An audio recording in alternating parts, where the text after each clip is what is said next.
घनश्याम के रूप में दिव्य लीलाओं से भरे बाल्यकाल के कुछ वर्ष उन्होंने छपिया में बिताए और कुछ वर्ष अयोध्या में बिताए। और 29 जून सन 1792 की रात को वे नीलकंठ वर्णी के रूप में अयोध्या से गृह त्याग कर निकल पड़े। अनंत जीवों को निकल पड़े, अनंत जीवों को अपना योग करवाकर उनका कल्याण करने के लिए एक कल्याण यात्रा पर। अमरपुर, नैमिषारण्य, बरेली, नारदवन, हरिद्वार, श्रीपुर, गौरीकुंड आदि स्थानों से होते हुए उन्होंने केदारनाथ की यात्रा की। केदारनाथ से सीधे बद्रीनाथ जाने का अति विकट मार्ग लांघकर उन्होंने बद्रीनाथ की यात्रा की और आगे घोर शीत ऋतु में भी बद्री वन में कठोरतम तपश्चर्या करके विश्व के सबसे ऊंचाई पर स्थित प्रदेश तिब्बत में हिमालय के उत्तुंग बर्फीले पर्वत शिखरों को पार करके उन्होंने मानसरोवर जाकर निवास किया।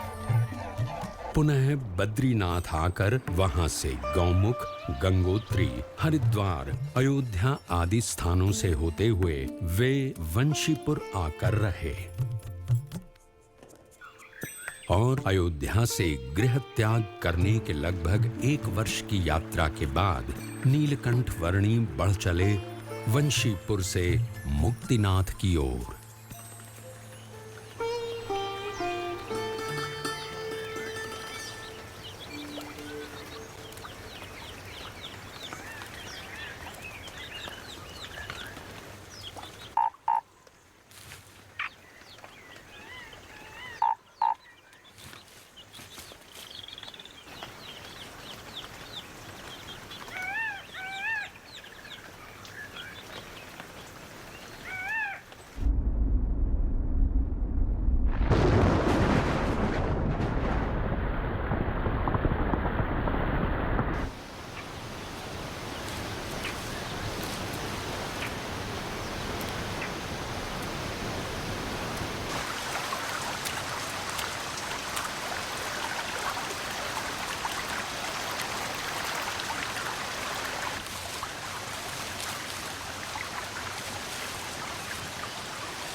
कुछ लेना न देना, मगन रहना, भजन करना रे भजन करना, भजन करना रे भजन करना। भजन तो करना और भोजन भी करना, क्योंकि भूखे पेट न होए भजन गोपाला रे। आहा, भजन करना पर भोजन भी करना, भजन। अरे छोटे महाराज, बाल योगी जी, कुछ भोजन खाओगे महाराज? आओ आओ, अरे बड़ा स्वाद बना है आज तो। लो दीजिए। धन्यवाद। ग्रहण करो योगी जी, ग्रहण करो। यात्रा पर निकले हो? जी हाँ। कुछ सामान नहीं है साथ में? वैसे तो मेरे पास भी और कुछ खास सामान नहीं रहता, पर हाँ, अपने भोजन का प्रबंध करने का सारा सामान मैं अपने पास ही रखता हूँ। वो क्या है कि मुझे भाई भोजन हमेशा बढ़िया चाहिए, एकदम स्वाद। वैसे आप खाने का प्रबंध कैसे कर लेते हो? कुछ साथ में तो नहीं रखते? कुछ ये खाने लायक तो नहीं दिख रहा आपके पास, कमंडल वगैरह के अलावा? सामान की क्या आवश्यकता है? बस इस शरीर को जीवित रखा जा सके उतना प्रबंध हो जाता है और वही पर्याप्त है। बात तो सही है, लेकिन खाने।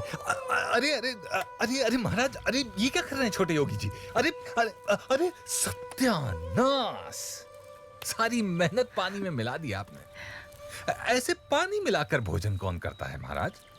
इसमें स्वाद क्या आता है? और आनंद क्या आता है इसमें? स्वाद तो परमात्मा की मूर्ति का आता है और आनंद भी उनके स्वरूप का, निज स्वरूप का ही आता है।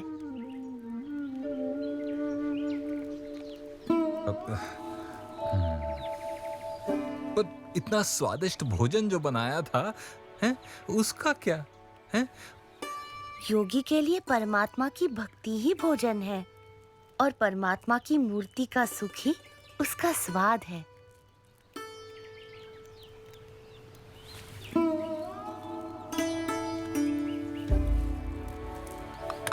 धन्यवाद सन्यासी जी। बाली होगी, धन्यवाद तो मुझे आपका करना चाहिए कि आपने मुझे इस स्वाद लोलुपता से अवगत कराया महाराज, और निस्वाद होने की सीख दी।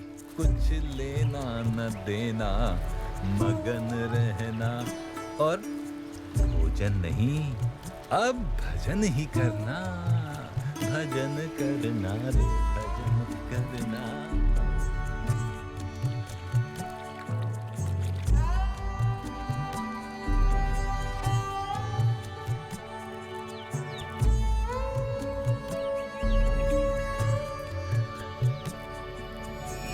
नीलकंठ वर्णी जानते थे कि काली गंडकी नदी के किनारे चलते हुए मुक्तिनाथ पहुंचा जा सकता था, इसीलिए वे काली गंडकी नदी के प्रवाह को ढूंढ रहे थे और उसी दौरान वे किसी अज्ञात निर्जन क्षेत्र में आ पहुंचे।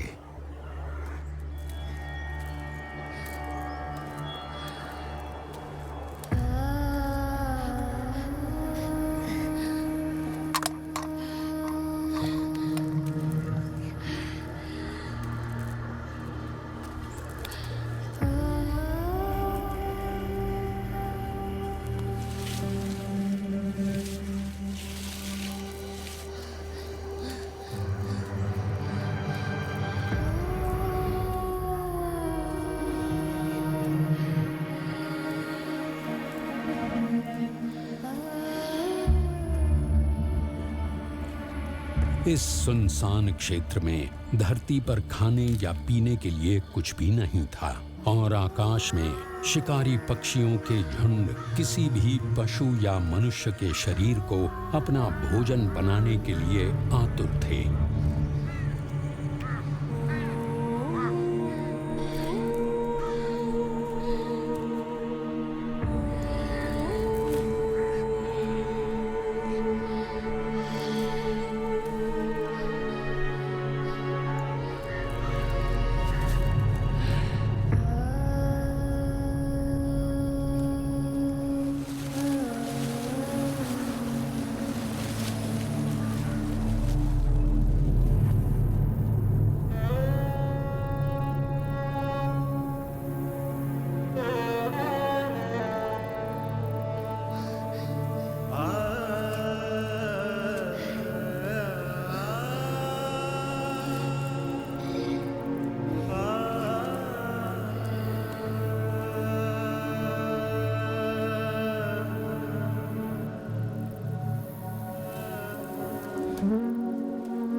निरंतर 3 दिनों तक भूखे प्यासे रहने के बाद यदि किसी भी सामान्य मनुष्य को पानी मिल जाए तो उसके लिए तत्काल पानी पी लेने से अधिक प्राथमिकता और कुछ भी नहीं हो सकती थी।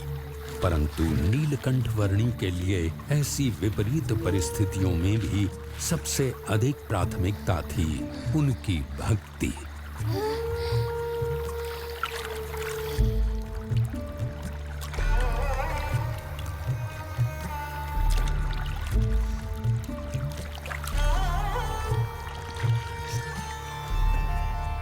सब ही प्रकार से जीव सौंपे सो उत्तम भक्त कहावे। नेपाल प्रदेश में बालेवा गांव के पास नीलकंठ वर्णी को काली गंडकी नदी का प्रवाह मिल गया। जो अब मुक्तिनाथ तक पहुंचने का रास्ता तय करने के लिए उनका पथदर्शक था।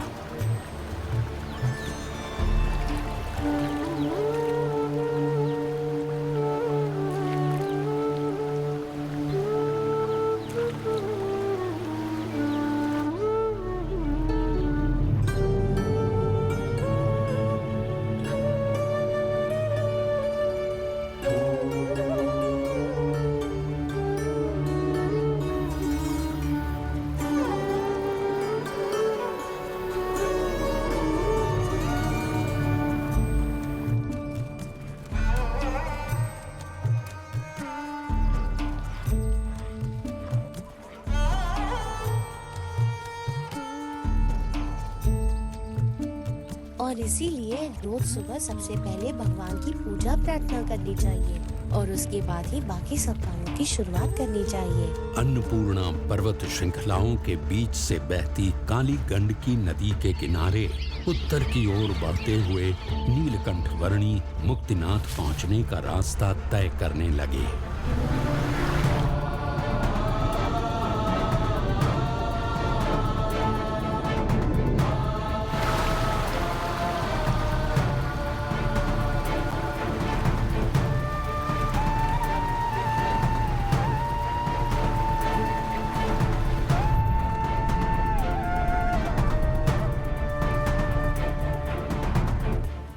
काली गंडकी नदी का प्रवाह मुक्तिनाथ जाने के लिए नीलकंठ वर्णी का मार्गदर्शक था और तातोपानी क्षेत्र से आगे किसी घाटी में से चलते समय कहीं पर काली गंडकी नदी का वो प्रवाह मानो अदृश्य हो गया।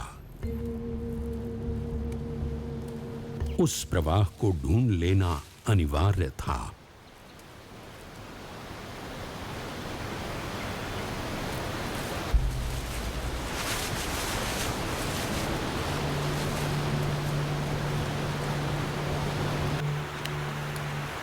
पानी की आवाज की दिशा में आगे बढ़ते हुए संध्या काल होते होते नीलकंठ वर्णी एक ऐसे स्थान पर आ पहुंचे जहां दो पर्वतों के बीच की खाई में स्थित एक गुफा में सामने से पानी का प्रचंड प्रवाह आ रहा था।